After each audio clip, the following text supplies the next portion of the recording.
ॐ नमो भगवते वासुदेवाय।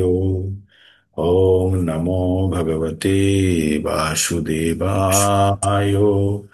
ॐ नमो भगवते वासुदेवाय।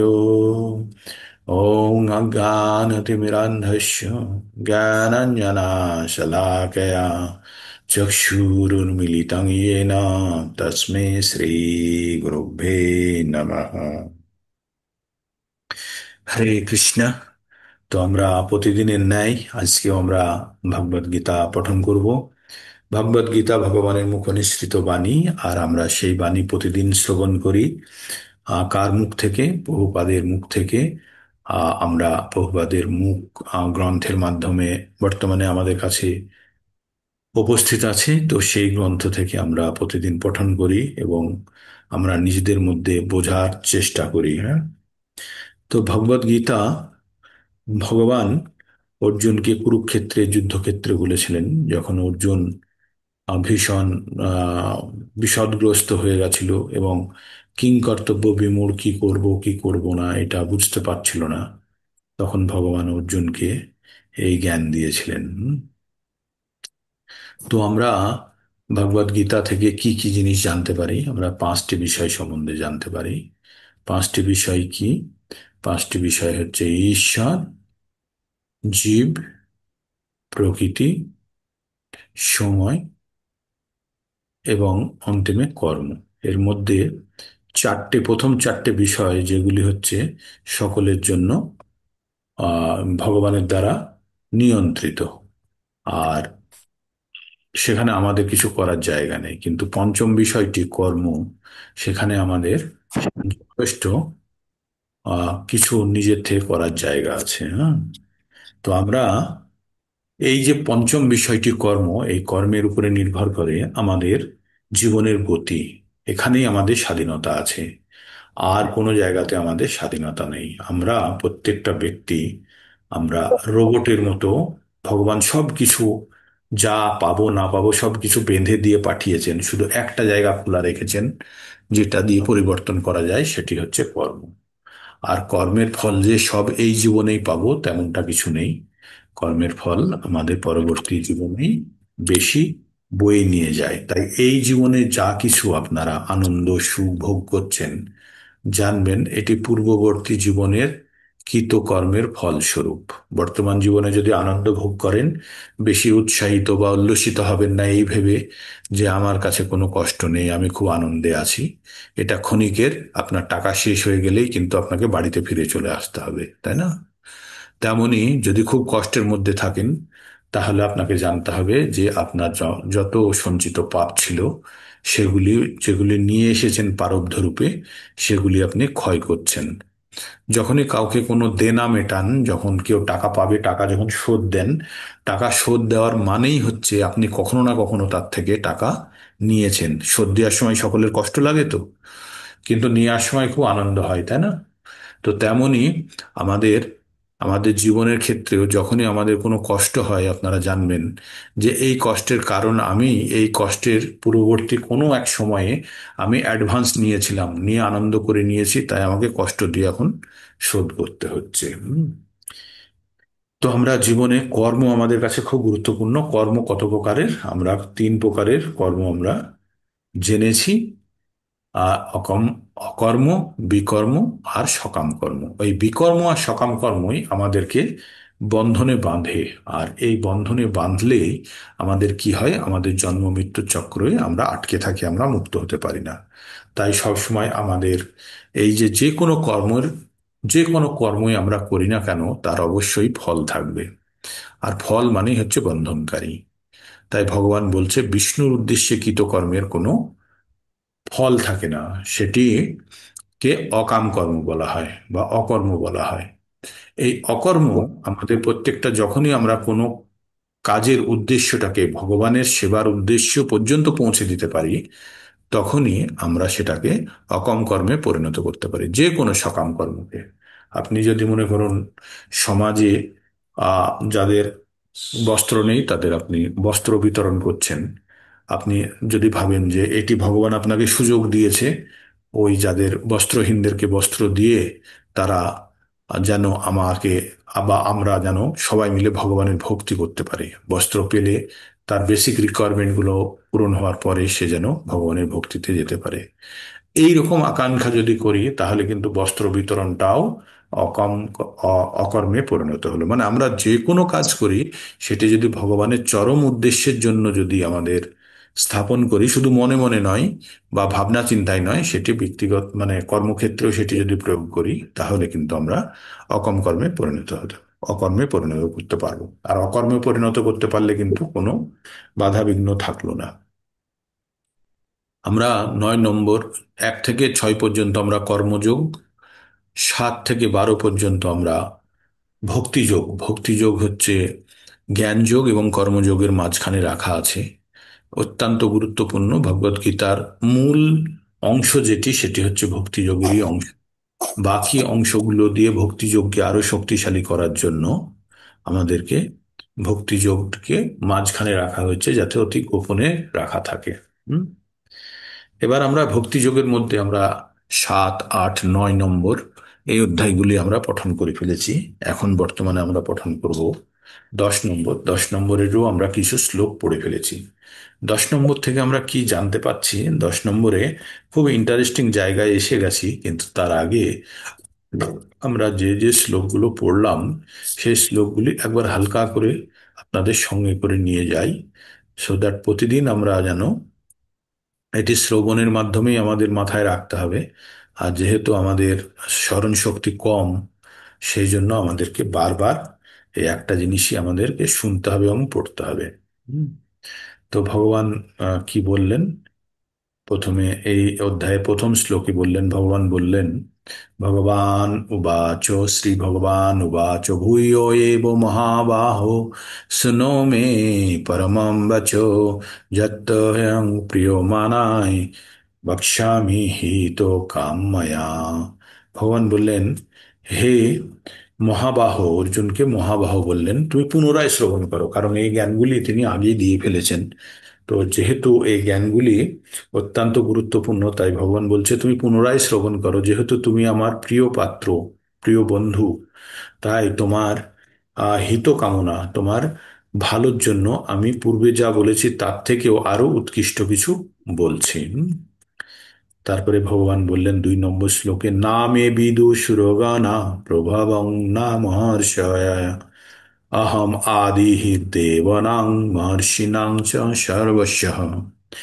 না মে বিদুষুরগণা প্রভবং না মহর্ষয়ঃ, অহম আদি হি দেবানাং মহর্ষিণাং চ সর্বস্ব। ভগবান বললেন যে দেবতারা বা মহর্ষিরাও মহর্ষিরাও আমার উৎপত্তির অবগত হতে পারে না, কেননা সর্বতোভাবে আমি দেবতা এবং মহর্ষিদের উৎপত্তির বা আদি কারণ। তার মানে ভগবান বললেন ভগবানকে সবাই বুঝতে পারে না, কারণ ভগবান যারা বোঝার চেষ্টা করছে তাদেরই উৎসের কারণ। এবার ভগবান বলছেন যে কারা ভগবানকে বুঝতে পারে না, বলছে বা যারা বুঝতে না পারে তাদের কি গতি হয়। যো মাম অজম অনাদিম চ বেত্তি লোকো মহেশাম অসংমূঢ় সমর্তেষু সর্ব পাপৈ প্রমোচ্যতে। ভগবান বললেন, যিনি আমাকে জন্মরহিত অনাদি সমস্ত গ্রহলোকের মহেশ্বর বলে জানেন, তিনি কেবল মানুষের মধ্যে মোহশূন্য হয়ে সমস্ত পাপ থেকে মুক্ত হন। তার মানে ভগবানকে যদি কেউ জেনে যায় তাহলে সে সমস্ত পাপ থেকে মুক্ত হয়ে যাবে, কারণ সে মোহশূন্য হয়ে যাবে। মোহ কি? কোনো জিনিসকে পাওয়ার জন্য যে তীব্র আসক্তি থাকে সেটাকে মোহ বলে। আর এই মোহে আমরা মোহিত হয়ে থাকি, তাই আমরা জড়জাগতিক ভোগের প্রবণতা থেকে আমরা কখনো বেরোতে পারি না। তাই ভগবান এখানে বলছেন যে যারা যারা মোহশূন্য, যারা এই সবসময় মোহিত হওয়া থেকে বেরিয়ে যারা প্রকৃত স্বরূপ জানতে পেরেছে, জেনে যারা ভগবানের জন্ম আদি, জন্মরহিত অনাদি এবং গ্রহলোকের মহেশ্বর সম্বন্ধে জেনে গেছে, সে সমস্ত পাপ থেকে মুক্ত হয়ে যায়। সমস্ত পাপ থেকে মুক্ত হলে কি করবে সে? ভগবানের কাছে ঠাঁই পাবে। আর ভগবান থেকে কি কি জ্ঞানগুলো আসে সেটি ভগবান এখানে বলছে। বুদ্ধি জ্ঞানং সম্মোহ ক্ষমা সত্যং দমো শমঃ সুখং দুঃখং ভব অভাব ভয়ং চ অভয়মেব চ অহিংসা সমতা তুষ্টিস্তপ দানং যশো অযশঃ ভবন্তি ভাবা ভূতানাং মত্ত এব পৃথক বিধাঃ। ভগবান বললেন যে বুদ্ধি জ্ঞান সংশয় ও মোহ থেকে মুক্তি, ক্ষমা সত্যবাদিতা, ইন্দ্রিয় সংযম, মনোসংযম, দুঃখ সুখ, জন্ম মৃত্যু, ভয় অভয়, হিংসা সমতা, সন্তোষ তপস্যা, দান যশ অযশ প্রাণীদের এই সমস্ত প্রকার ভাব ভগবানের থেকে উৎপন্ন হয়। এবার ভগবানকে আর কারা কারা ভগবান সম্বন্ধে এইরকম জ্ঞান অর্জন করেছে তাদের কথা ভগবান বলছেন। মহর্ষয় সপ্ত পূর্বে চাত্তর মানবস্তথা মদো ভাবা মনসা জাতা যেষাং লোকো ইমাহ প্রজাহ। ভগবান বললেন, সপ্ত মহর্ষি, তাদের পূর্ববর্তী সনকাদি, চার কুমার ও চতুর্দশ মনু সকলেই আমার মন থেকে উৎপন্ন হয়েছে, আমার মন থেকে জন্মগ্রহণ করেছে এবং জগতে স্থাবর এবং জঙ্গম আদি সব কিছু তারা সৃষ্টি করেছেন। মানে ভগবান সৃষ্টির কথা বললেন এখানে। বললেন কারা করেছে এই সৃষ্টিটা। বলছে আগে সপ্ত মহর্ষি আর চার কুমার আর চতুর্দশ মনু প্রত্যেকেই ভগবানের মন থেকে উৎপন্ন হয়ে ভগবান থেকে জন্মগ্রহণ করেছেন এবং জগতে যত কিছু আছে সবকিছু প্রজাপতি, নাম মানেই হচ্ছে প্রজাকে পালন করে যে, হ্যাঁ, প্রজাপতি। তো তারা সমস্ত প্রজা, এবং প্রজা মানে শুধু মানুষ নয়, সব ধরনের প্রাণী সৃষ্টি করেছে, গাছপালা পশু পাখি সবই প্রজার মধ্যে পড়ে। ভগবান কিন্তু মানুষকে আলাদা করে দেখে না, মানুষকে আলাদা বুদ্ধি দিয়েছে বটে, কিন্তু ভগবান সকল পশু প্রাণীদেরকে তার প্রজা হিসাবেই জানেন। এবার ভগবান বলছেন যে আমি তোমাকে আমার বিভূতি যোগ সম্বন্ধে আমি একটু কিছু বলবো, তুমি সেটি একটু শোনো।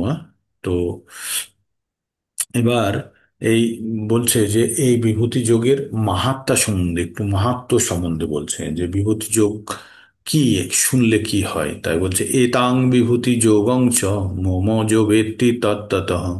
এতাং বিভূতিং যোগং চ মম যো বেত্তি তত্ত্বতঃ সহ বিকল্পেন যোগেন যুজ্যতে নাত্র সংশয়। বললেন যিনি আমার এই বিভূতি ও যোগ যথার্থ রূপে জানেন তিনি অবিচলিতভাবে ভক্তিযোগে যুক্ত হন, আর সে বিষয়ে কোনো সন্দেহ নেই।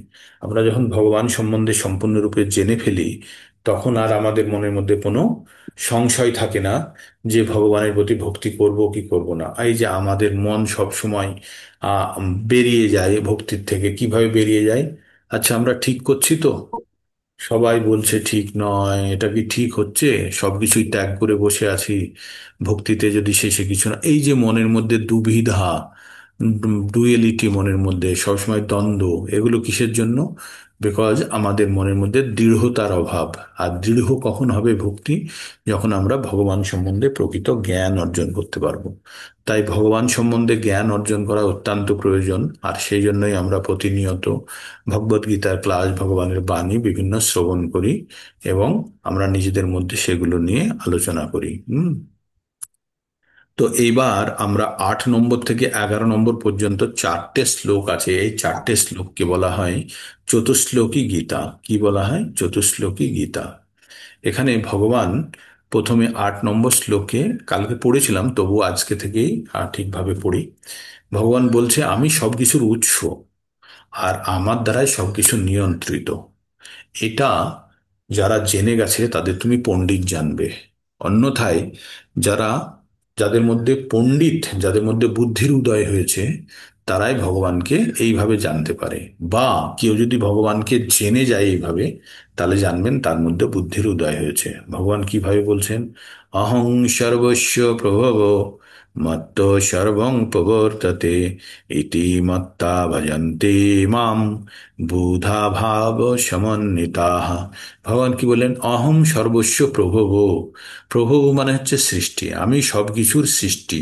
মত্ত সর্বং প্রবর্ততে মানে আমার চারিপাশেই সবকিছু বা আমার দ্বারাই সবকিছু নিয়ন্ত্রিত, বা আমার দ্বারা সবকিছু রক্ষণাবেক্ষণ চলছে। ইতি মত্তা ভজন্তে মাম, এটা জেনে যে আমার ভজনা করে। বুধা ভাব ও সমন্বিতা মানে বুদ্ধি ভাব নিয়ে যে এইভাবে আমার ভজনা করে, তাহলে জানবে সে তার মধ্যে বুদ্ধির উদয় হয়েছে। তাই ভগবান বললেন যে আমি জড় এবং চেতন সমস্ত জগতে সবকিছুর উৎস, কিন্তু আমার এই থেকেই প্রভাবিত, আমার থেকেই সবকিছু প্রবর্তিত হয়, মানে মেনটেনেন্স হয়। সেই তত্ত্ব অবগত হয়ে পণ্ডিতগণ শুদ্ধ ভক্তি সহকারে সহকারে আমার ভজনা করেন। তো ভগবানের ভজনা করার জন্য পণ্ডিতগণ কি, তাদের মধ্যে প্রকৃত বুদ্ধির উদয় হলেই তবেই তাকে পণ্ডিত বলা হবে। আর তারা শুদ্ধ ভক্ত, শুদ্ধ ভক্তির সহকারে ভগবানের ভজনা করেন। তাই ভগবান এই চারটি শ্লোক আপনাদেরকে পারলে মুখস্থ করার জন্য বলবো। প্রথম শ্লোকটি হচ্ছে অহম সর্বস্য প্রভব মত্ত সর্বং প্রবর্ততে ইতি মত্তা ভজন্তে মাম বুধা ভাব সমন্বিতা। বুধা মানে হচ্ছে বুদ্ধি, বুধা ভাব সমন্বিতা। তো ভগবান বললেন আমি সবকিছু জড় এবং চেতনের সবকিছুর উৎস, সবকিছু আমার দ্বারাই, আমার থেকেই প্রবর্তিত হয়। সেই তত্ত্ব অবগত হয়, সেই তত্ত্ব জেনে পণ্ডিতগণ মানে যাদের বুদ্ধি হয়েছে তাদের পণ্ডিত বলা হচ্ছে, পণ্ডিতগণ শুদ্ধ ভক্তি সহকারে আমার ভজনা করে। তার মানে আমাদের মধ্যে যদি প্রকৃত বুদ্ধির উদয় হয় তবেই আমরা ভগবানের ভজনা করতে পারবো। 9 নম্বরে করছে যাদের এই রকম বুদ্ধির উদয় হয়েছে, তার মানে আমরা এই শ্লোকটাকে যদি উল্টো ভাবে একটু বলি, যে যারা ভগবানের ভজনায় যুক্ত হয়ে আছে, তার মানে তাদের মধ্যে বুদ্ধির উদয় হয়ে গেছে। ঠিক, এবার যাদের বুদ্ধির উদয় হয়েছে তারা কেমন ভাবে কথা বলে, কেমন ভাবে চলে, তাদের মানসিক স্থিতি কি, সেটা আমরা জানার চেষ্টা করব। হুম বলছে মচ্চিত্তামদ্গত প্রাণা বোধায়ন্ত পরস্পরম কথায়ন্তশ্চ মাং নিত্যম তুষ্যন্তি চ রমন্তি চ। বলছে মচ্চিত্তামদ্গত প্রাণা, বলে আমাতেই মন, আমাতেই চিত্ত, আমাতে মন দিয়ে মচ্চিত্তামদ্গত প্রাণা মানে আমাতেই চিত্ত মানে মন লাগিয়েছে, আমাকে হৃদয় লাগিয়েছে, লাগিয়ে কি করছে? বোধয়ন্ত পরস্পরম, নিজেদের মধ্যে কথা বলছে। তার মানে আমরা এই যে ভগবান ভক্তির আমরা এই এতক্ষণ 1 ঘন্টা বসে থাকি বা 1.5 ঘন্টা একসঙ্গে বসে থাকি, আমরা তো কোনো ইউক্রেন রাশিয়া বা টিভি সিরিয়ালের গল্প করি না। আমরা গল্প করি কি, ভগবান সম্বন্ধে জ্ঞান অর্জন বা ভগবান সম্বন্ধে কি কি জ্ঞান লাভ করলো, ভগবানের প্রার্থনা, এগুলোই আমরা করি। তো এইগুলোই হচ্ছে যখন আমাদের মধ্যে প্রকৃত বুদ্ধির উদয় হবে, তখনই কি করবে, একজন ভক্ত আর একজনের সঙ্গে যখন কথা বলবে তখন ভগবান নিয়েই কথা বলবে। আর কথা বলে কখন কথা বলবে? যখনই কথা বলবে, নিত্য মানে যখনই কথাটি হবে তখনই ভগবানের কথাই হবে, তাছাড়া আর অন্য কথা নয়।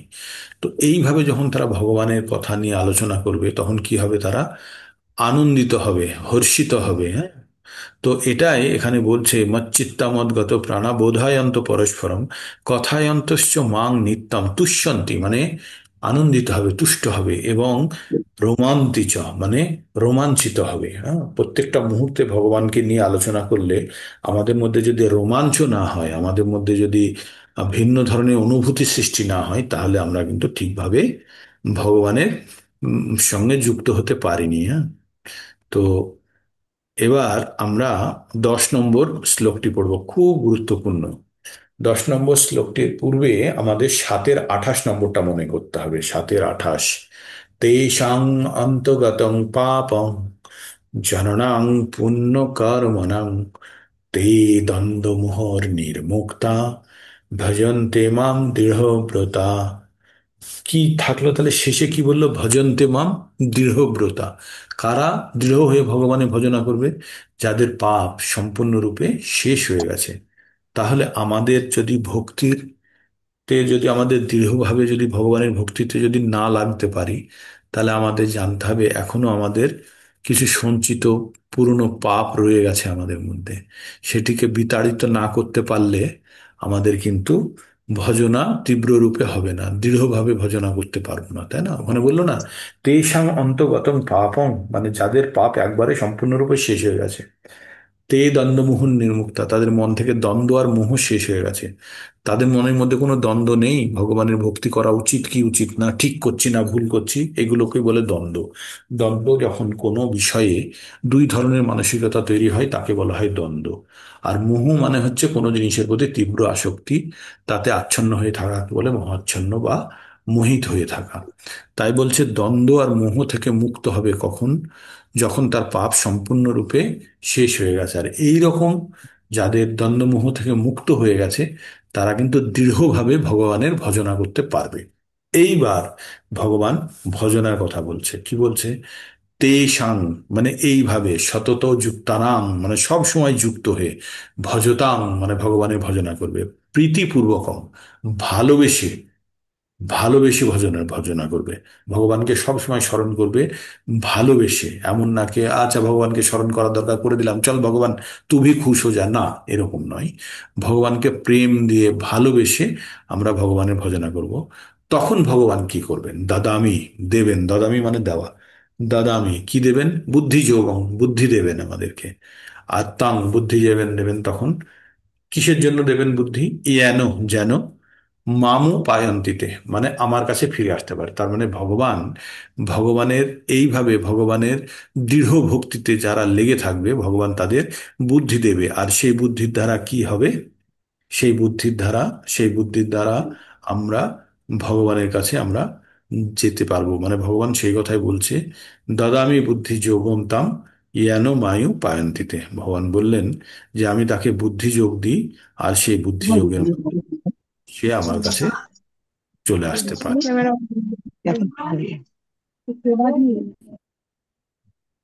হরে কৃষ্ণ। তো ভগবান 10 নম্বর কি বললেন? তেষাং তেষাং সতত যুক্ত নাম ভজতাং প্রীতিপূর্বকম দদামি বুদ্ধি যোগম তাম, মানে ভগবান তাকে বুদ্ধি যোগ দেয়। আর এই বুদ্ধি যোগের মাধ্যমে কি হয়? সে ভগবানের কাছে চলে যেতে পারে। তো তার মানে আমরা এতক্ষণ ধরে যেটা বুঝলাম, যে এই যে চতুশ্লোকী গীতা, গীতাতে যে জিনিসগুলো বলা হচ্ছে, ভগবান প্রথমে নিজের সম্বন্ধে বললেন, তারপরে তার ভক্তরা কেমন তার সম্বন্ধে বললেন, তারপরে ভক্তরা কি করেন সেটা বললেন, আর তার ফলস্বরূপ ভগবান কি দেয় সেটা বলবেন। তার মানে ভগবত গীতা, চতুশ্লোকী গীতা, মানে 4টে শ্লোক দিয়ে যদি গীতাকে বর্ণনা করা হয়, তাহলে আমরা কি শিখলাম? আমরা ভগবান সম্বন্ধে জ্ঞান অর্জন করলাম। আর ভগবান সম্বন্ধে যখনই আমরা জ্ঞান সম্পূর্ণরূপে অর্জন করতে পারবো, তখনই কিন্তু আমাদের কাজ হয়ে গেছে। তখন আমরা ভগবানের সঙ্গে আমাদের সম্পর্ক যখন স্থাপন করতে পারবো। 3টে কথা বলা হয়, একটা হচ্ছে সম্বন্ধ, 2 নম্বর হচ্ছে অভিদেহ, আর 3 নম্বর হচ্ছে প্রয়োজন। এই 3টে জিনিসের উপরে ভিত্তি করে সবকিছু চলে। একটা হচ্ছে সম্বন্ধ, সম্বন্ধ মানে relation। তারপরে হচ্ছে অভিদেহ, অভিদেহ কি জন্য সেটা। আর তারপরে হচ্ছে প্রয়োজন, আমাদের বা ভগবানের সঙ্গে সম্পর্কের প্রয়োজন কি। ঠিক। তো তাহলে আমরা 3টে জিনিস সম্বন্ধে আমরা জানলাম। জিনিস: সম্বন্ধ, মিউট অভিদেহ করে দিলে তো ভালো, মিউটই আর প্রয়োজন। করে। সম্বন্ধ, অভিদেহ আর প্রয়োজন। ঠিক। তো এখানে প্রথমে আমরা ভগবান সম্বন্ধে জানলাম। ভগবান কি বলল? অহম সর্বস্ব প্রভব মত্তে সর্বং প্রবর্ততে ইতি মত্তা ভজন্তে মাম বুধা ভাব সমন্বিতা, মানে যাদের বুদ্ধি হয়েছে তারাই ভগবানের, তারাই ভগবানের কি করতে পারে? তারা ভগবানের, 1 মিনিট আপনাকে দেখিয়ে দিই। নেটটা এত দুর্বল, আমি যেটা কানেক্ট করতে যাচ্ছি সেটা বেরিয়ে, 1 মিনিট আপনাদের দেখি।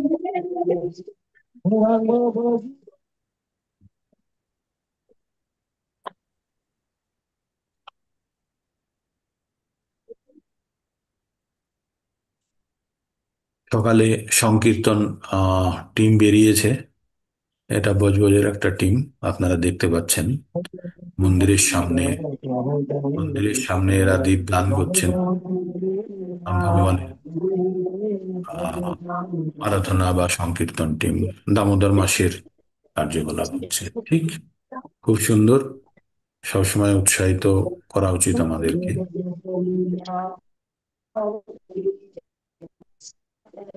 নেটওয়ার্কের জন্য হয়তো আমাদের কিছু কিছু দৃশ্য ঠিকভাবে দেখাতে পাচ্ছি না, তো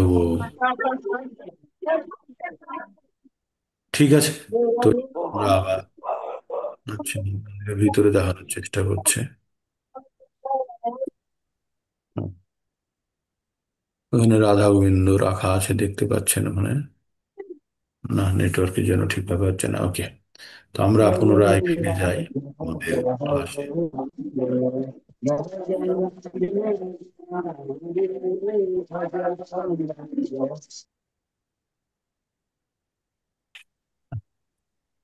তো আমরা ভগবদ গীতার মধ্যে চতুশ্লোকী গীতা আমরা শ্রবণ করছি। চতুশ্লোকী গীতার প্রথম শ্লোকটি কি? অহং সর্বস্ব প্রভব মত্ত সর্বং প্রবর্ততে ইতি মত্তা ভজন্তে মাং বুধা ভাব সম। তো ভগবান বললেন, ভগবান সবকিছুর উৎস, ভগবান দিয়েই সবকিছু জগৎ সংসার সৃষ্টি হয়েছে। ভগবান, এই রূপ ভগবানকে জেনে যারা ভগবানের দৃঢ়ভাবে ভজনা করে তাদের বুদ্ধির উদয় হয়েছে, ভগবান বললেন। আর যখন বুদ্ধির উদয় হয় তখন তারা কি করেন? মচ্চিত্তা মদ্গত প্রাণা বোধায়ন্ত পরস্পরম কথায়ন্তশ্চ মাং নিত্যম তুষ্যন্তি চ রমন্তি চ। যখন এইরকম কারো বুদ্ধির উদয় হয় তখন তিনি কি করেন? তুষ্যন্তি চ রমন্তি চ। কি থেকে তুষ্ট হন এবং রোমাঞ্চিত হন? ভগবানের, ভগবানের আহ কি থেকে তুষ্ট এবং রোমাঞ্চিত হন?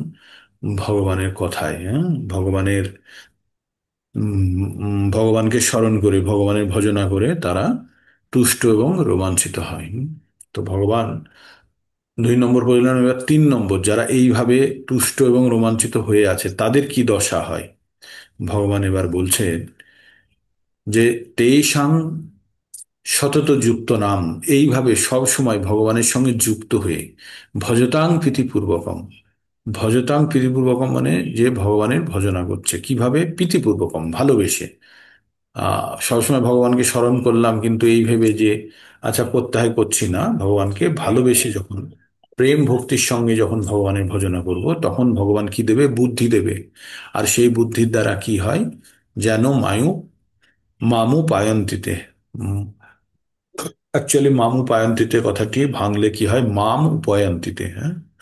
তো ভগবানের কাছে যেন সে ফিরে যেতে পারে। এবার ভগবানের কাছে ফিরে যাওয়ার জন্য বুদ্ধি দেয়। যত কিছু আমরা দেখি না, যারা ভগবানের সাধনা করে বা ভক্তি করে তারা সব সময় সোজা হয়ে বসে ভগবানের তপ জপ করছে। দেখবেন বুদ্ধদেব বুদ্ধ গয়াতে একটি গাছের নিচে বসেছিলেন না? দিয়ে তিনি তপ জপ করে কি প্রাপ্ত করলেন? তিনি ভগবানের থেকে বুদ্ধি পেলেন, যার দ্বারা সমস্ত জগৎ সংসারকে উদ্ধার করার জন্য তিনি জ্ঞান বিতরণ করলেন। তাহলে বুদ্ধিটা কোথা থেকে আসলো? ও তো কোনো বইও পড়লো না, কিছুই না, উনি ধ্যান করলেন। কার ধ্যান করলেন? ভগবানের। আর ভগবানের যখন ধ্যান করলেন তখন ভগবান কি দিলেন? তাকে বুদ্ধি দিলেন।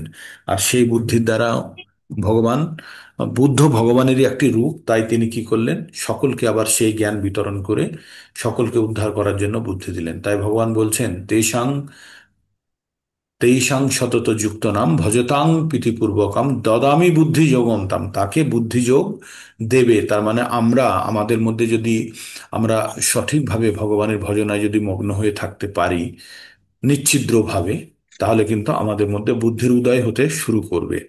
সে পঠনের মাধ্যমে হোক, শ্রবণের মাধ্যমে হোক, বা ভগবানের ধ্যান করার মাধ্যমে হোক, বুদ্ধির উদয় হতে শুরু করবে। তারপরে ভগবান বললেন এইভাবে যারা ভক্তি করে তারপরে কি করেন? তেষামহম অনুকম্পার্থম অহম অজ্ঞানজম তমো নাশনাম আত্মভাবস্থ জ্ঞানদীপেন ভাস্যতা। ভগবান বললেন এইভাবে বুদ্ধি তাদের মনের মধ্যে দিলেন, দেওয়ার পরে কি করলেন? তেষামেব তেষামেবানুকম্পার্থম অহং অজ্ঞানজম তম, আমি তাদের প্রতি অনুকম্পা করি, তাদের প্রতি দয়া করি, করে কি করি? তাদের মনের মধ্যে আমি আলোকের দীপ জ্বালিয়ে দিই, জ্ঞানরূপী আলোকের দীপ জ্বালাই। জ্ঞানরূপী দীপ জ্বালিয়ে তাদের মনের মধ্যে যত অহংকার অন্ধকার আছে সেই অন্ধকার আমি দূর করি, তাহলে ভগবান আমাদের মনের মধ্যে জ্ঞানের আলো জ্বালিয়ে আমাদের মনের অজ্ঞানতা দূর করে। এটাই হচ্ছে ভগবদ গীতার 4টে শ্লোকের মধ্যে ব্যাখ্যা। তো এই কথাটি আপনাদের বুঝতে হবে বলে তাদের প্রতি আমি অনুগ্রহ করে তাদের হৃদয়ে অবস্থিত হয়ে উজ্জ্বল জ্ঞান প্রদীপের দ্বারা অজ্ঞানজনিত অন্ধকার আমি নাশ করি। এই হচ্ছে আমাদের চতুশ্লোকী গীতা। এই 4টে কে কে বুঝতে পারলেন না বলুন? এই 4টে জিনিস আগে বুঝে নিতে হবে। প্রথমে হচ্ছে ভগবান সবকিছুর উৎস, ভগবান দ্বারা সবকিছু নিয়ন্ত্রিত হয়ে চলছে, এটা যারা বুঝেছে জানবেন তাদের মধ্যে বুদ্ধির উদয় হয়েছে। ঠিক। এবার বুদ্ধির উদয় হলে 2 নম্বরে, বুদ্ধি যাদের উদয় হয়েছে তারা কেমন ব্যবহার করে? মচ্চিত্তা মদ্গত প্রাণা বোধায়ন্ত পরস্পরম কথায়ান্তশ্চ মাং নিত্যম তুষ্যন্তি চ রমন্তি চ। তারা নিজেদের মধ্যে যখন কথা বলবে তখন তারা কি করবে? ভগবানকে নিয়ে আলোচনা করবে, ভগবানকে নিয়েই কথা বলবে এবং সব সময় আনন্দিত হবে এবং রোমাঞ্চিত হবে। এইভাবে এইভাবে সব সময় যারা ভগবান ভজনায় দৃঢ়ভাবে যুক্ত হয়ে আছে, তখন ভগবান তাদেরকে কি করে? তাদেরকে বুদ্ধি দেয়। সে বুদ্ধির দ্বারা কি করতে পারে? সে যেন ভগবানের কাছে চলে যেতে পারে। দাদামি বুদ্ধি যোগন্তাম ইয়ানুমায়ু পায়ন্তিতে। আর এরপরে এইভাবে বুদ্ধি ভগবান দিয়ে, ভগবান কি বললেন কিভাবে বুদ্ধিটা দেন? বলছে তাদের মনের মধ্যে, যারা এই সব সময় ভগবানের ভজনা করছে, তাদের যেমন আমরা চেষ্টা করছি, আমাদের মনের মধ্যে অজ্ঞানতার যে অন্ধকার আছে, সেই অজ্ঞানতার অন্ধকারকে দূর করে কি? জ্ঞানের দীপ বা বাতি জ্বালিয়ে। বুঝলেন? তার মানে আমরা এই জিনিসটা যদি জেনে যাই, ভগবান সম্বন্ধে যদি জেনে যাই, আর জেনে যদি আমরা ভগবানের ভজনা করতে পারি, তারপরে আমাদের আর কিছু করার থাকলো না, বাকি কাজটা ভগবান করবে। তার মানে আমাদের কি দায়িত্ব? আমাদের দায়িত্ব বা কর্তব্য আমাদের হচ্ছে ভগবান সম্বন্ধে জ্ঞান অর্জন করা, করে ভগবানের প্রতি দৃঢ়ভাবে ভাবনায় যুক্ত হয়ে থাকা, বাস। বাকি কাজ ভগবান। সে আমাদের মনের মধ্যে অজ্ঞানতার অন্ধকার দূর করার জন্য জ্ঞানের আলো জ্বালাবেন, তারপরে তিনি বুদ্ধি দেবেন, সেই বুদ্ধির দ্বারা তার কাছে ফিরে যাওয়া যাবে। সমস্ত কিছু তিনিই করবেন। কিন্তু আমাদের যেটা করতে হবে, আমাদের কি করতে হবে? দৃঢ়ভাবে তার সঙ্গে ভজনায় যুক্ত হতে হবে। কেমন? প্রীতিপূর্বকম ভালোবেসে ভগবানের ভজনায় আমাদের মগ্ন হয়ে থাকতে হবে। হুম। তো এই 4টে আপনারা কিন্তু খুব ভালোভাবে প্রস্তুত করবেন। আজকে এই 4টে আপনারা পড়বেন। আপনাদেরকে আমি অনুরোধ করব আপনারা এই 4টে পড়ুন। এই 4টে শ্লোকা তার মর্মার্থ পড়ুন, পড়ে কালকে অন্তত 2 থেকে 3 জন 4 মিনিট, মানে 15 মিনিট আমরা অ্যালট করব, এই 15 মিনিটে 4 জন 4 মিনিট করে বা 3 মিনিট করে এই 4টে শ্লোক বলবেন, তার অর্থ বলবেন এবং তার একটার সঙ্গে আর একটাকে জুড়বেন। ব্যাখ্যা করতে হবে না, একটা শ্লোকের সঙ্গে আর একটা শ্লোককে জুড়বেন এবং কি করবেন? তার অর্থগুলো বলে একটা 2-3 মিনিটের একটা লেকচার যেন প্রস্তুত হয়। 4টে শ্লোক, তার অর্থ এবং একটার সঙ্গে আর একটা যুক্ত কিভাবে আর কেন চতুশ্লোকী গীতা বলা হয়, এই 4টে থেকে কি হয়, আমরা কি করি আর ভগবান কি করান। হ্যাঁ, এই জিনিসটা আমাদেরকে আপনারা একটু প্রস্তুত করার চেষ্টা করবেন। এই 4টে শ্লোক পড়ে, আবার বলে দিই 4টে শ্লোক কিভাবে পড়বেন। আপনারা পড়বেন পড়বেন অহম সর্বস্ব প্রভাব মত্ত সর্বং প্রবর্ততে ইতি মত্তা ভজন্তে মাম বুধা ভাব সমন্বিতা। ভগবান বললেন ভগবান সবকিছুর উৎস, ভগবান থেকেই সবকিছু সৃষ্টি হয়েছে এবং ভগবানের দ্বারাই সবকিছু নিয়ন্ত্রিত। এটা জেনে যে ভগবানের ভজনা করে, জানবেন তাদের মধ্যে বুদ্ধির উদয় হয়েছে। এবার বুদ্ধির উদয় হলে কি করে? মচ্চিত্তা মদ্গত প্রাণা বোধায়ন্ত পরস্পরম কথায়ন্তশ্চ মাং নিত্যম তুষ্যন্তি চ রমন্তি চ। তারপরে তিনি বললেন যাদের বুদ্ধির উদয় হয়েছে তারা নিজেদের মধ্যে যখন কথা বলে একজন আর একজনের সঙ্গে, তখন আমাকে নিয়েই কথা বলে, মানে ভগবানকে নিয়েই কথা বলে। আর ভগবান কি করেন? এই তাদের মধ্যে যখন ভগবানকে নিয়ে কথা বলেন, তখন তাদের মধ্যে কি পরিবর্তন হয়? তারা আনন্দিত হয়, তারা রোমাঞ্চিত হয় ভগবানকে নিয়ে আলোচনা করে। এইবার এইভাবে সব সময় যারা ভগবানের ভালোবেসে ভজনায় যুক্ত হয়ে আছে তাদের কি হয়? ভগবান বুদ্ধি দেন। আর সেই বুদ্ধি বলে সে যেন চলে যেতে পারে। তাই ভগবান দাদামি তেষাং সতত যুক্ত নাম ভজতাম প্রীতিপূর্বকম আমি বুদ্ধি যোগন্তাম জ্ঞানো মায়ু পায়ন্তিতে, ভগবান বললেন এইভাবে সব সময় যুক্ত হয়ে যারা ভগবানের ভজনা করে তাদেরকে আমি বুদ্ধি দিই, আর সেই বুদ্ধির দ্বারা সে যেন আমার কাছে চলে আসতে পারে, মানে ভগবানের কাছে চলে যেতে পারে। তারপরে ভগবান কি বলছেন শেষে, বলছেন কিভাবে তিনি এই মানে কিভাবে তিনি এই বুদ্ধিটা দেন। তাই বলছেন, বলছে তেষামেব অনুকম্পার্থম অহম অজ্ঞানজম তম নাস্যাম আত্মভাবস্থ জ্ঞান দীপেন ভাস্বতা।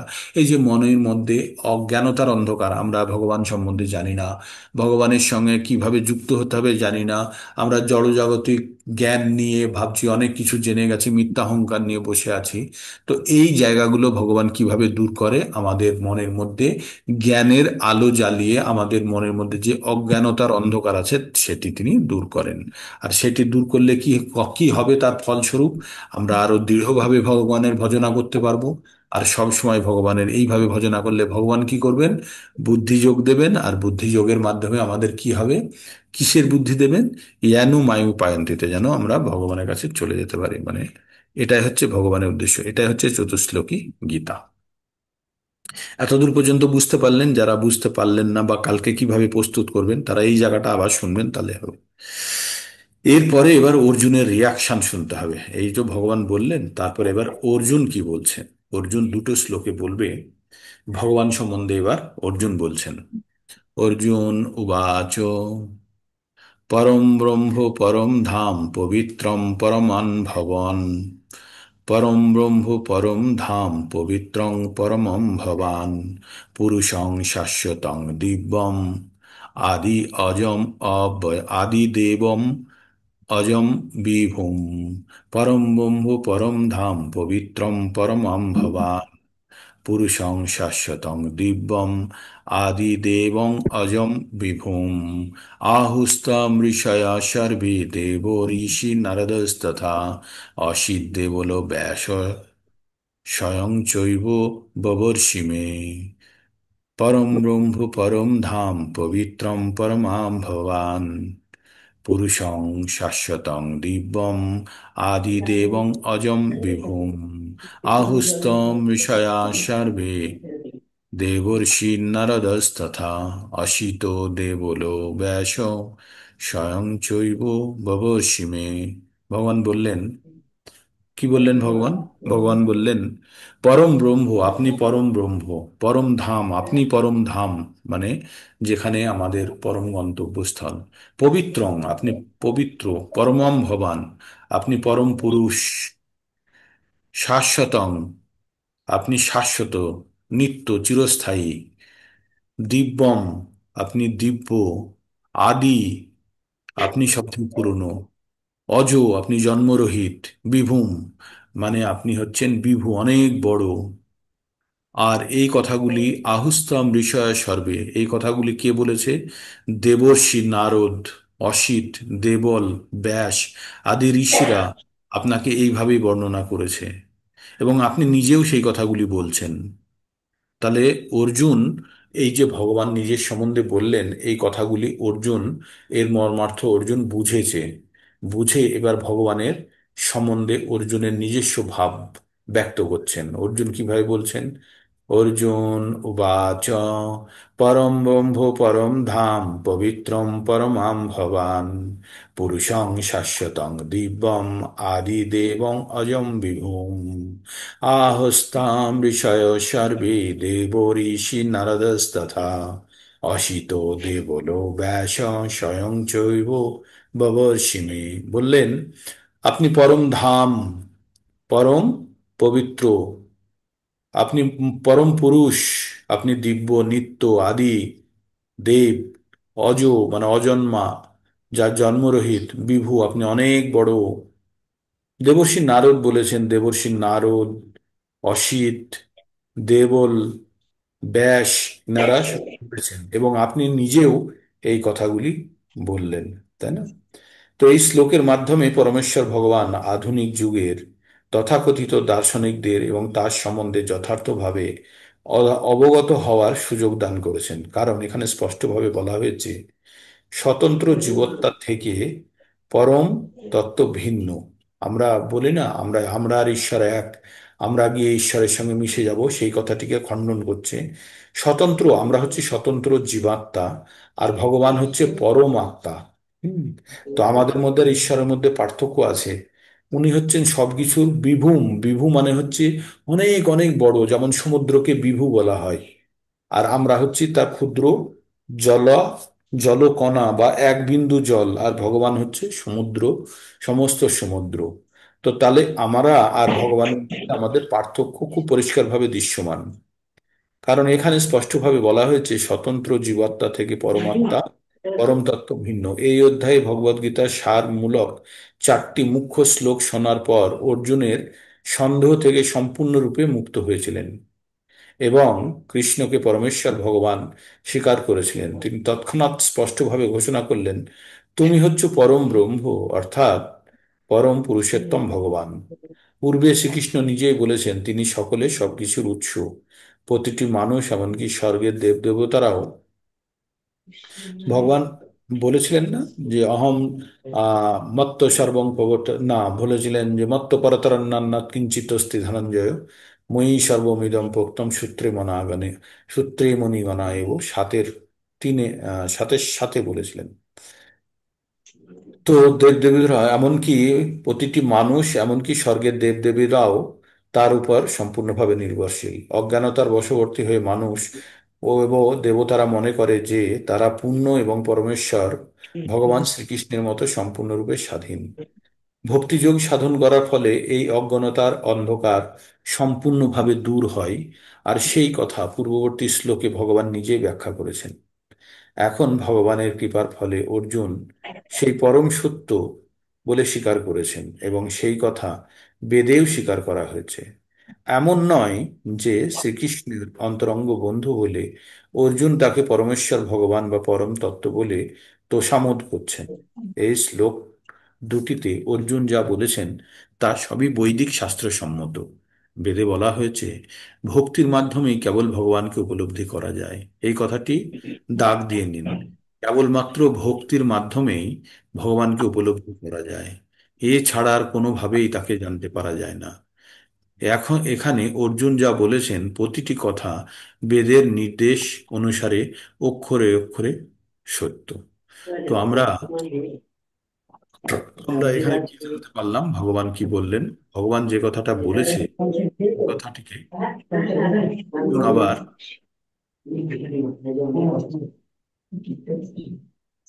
যে কথাটি ভগবান বলেছেন সেইটিকে অর্জুন আবার আবার সত্য বলে সে তার নিজের স্বীকারোক্তি দিলেন এবং তিনি নিজে বললেন যে শুধু আমি বলছি না, নারদ মুনি বলেছেন, ব্যাসদেব বলেছেন, এবং আর কে বলেছেন, অসিত, অনেক বড় ঋষি, দেবল, দাদা প্রত্যেকে বলেছেন। আর আপনিও সেই একই কথা বললেন, তাই আমার কোনো সন্দেহ নেই আপনার এই বিভূতি, এই যোগের নাম কি বিভূতি, কারণ ভগবানের সম্বন্ধে বিশেষ জ্ঞান এখানে আমরা, ভগবান তার মহিমা সম্বন্ধে বলছেন। তারপরে ভগবান সম্বন্ধে অর্জুন বলতে গিয়ে কি বললেন, এবার 14 নম্বর পড়বো না, 14, এবার 14 নম্বর খুব গুরুত্বপূর্ণ কথা, খুব গুরুত্বপূর্ণ কথা শুনুন। সর্বমেতৎ ঋক্তম মন্যে যস্মাং জন্ম যৎমানং বদতি কেশব, নাহি তে ভগবান ব্যক্তিম বিদুর্দেবা বা না দানব। সর্বমেতৎ ঋক্তম মন্যে যস্মাং বদতি কেশব, নাহি তে ভগবান ব্যক্তিম বিদুর দেবানা দেব দানব। ভগবান বললেন সর্বম এদৎ ঋত্তম মন্যে, আমি সমস্ত কথা আপনি যা বলেছেন আমি সত্য বলে মনে করেছি। হ্যাঁ, হে ভগবান, দেবতা বা দানবরা কেই তোমাকে তত্ত্বগতভাবে জানতে পারে না। এখানে খুব বড় কথা অর্জুন বললেন। অর্জুন বললেন আপনি যা বলেছেন আমি সমস্ত কথা সত্যভাবে জেনে নিয়েছি, কিন্তু আমার এটা উপলব্ধি, মানে অর্জুনের উপলব্ধি বলছে আপনাকে কেউ জানতে পারে না, আপনাকে জানা খুব খুব কঠিন। তো ভগবান নিজে একবার বলেছিলেন না, অবজানন্তি মং মূঢ়া মানুষীম তনুমাশ্রিতাঃ পরম ভাব জানন্ত মম ভূত মহেশ্বরম। এর 9 নম্বর অধ্যায় পড়েছিলাম না? অবজানন্তি মাং মূঢ়া, যারা মূঢ়া, যারা বোকা, তারা ভগবানকে কখনো জানতে পারে না। তাই ভগবানকে বলছে যে যারা ভগবানকে জানে না তাদের কাছে যতই জ্ঞান থাক, তারা ভগবানের দৃষ্টিতে তারা মূঢ়া। তাদের এই জড়জাগতিক জ্ঞান দিয়ে কোনো কাজ হবে না। কি কাজ হবে জড়জাগতিক জিন দিয়ে? জড়জাগতিক ইচ্ছা পূরণ করা যেতে পারে, কিন্তু আধ্যাত্মিক উন্নতি বা আধ্যাত্মিক আমাদের জীবনের পরম উদ্দেশ্য কিন্তু কখনোই সাধিত হবে না জড়জাগতিক জ্ঞানের দ্বারা। তাই ভগবান বলছেন, অর্জুন বলছেন যে আমি এটা উপলব্ধি করেছি, আপনি যা বলেছেন সেটা একদম হাড়ে হাড়ে সত্যি। কিন্তু এই কথাগুলো দেবতারা বা দানবরা কেউই এটা উপলব্ধি করতে পারে না, যথাযথভাবে ভগবানের তত্ত্বজ্ঞান লাভ করতে পারে না। খুব বড় কথা, মানে এটাকে আমাদের বিশ্লেষণ করা উচিত।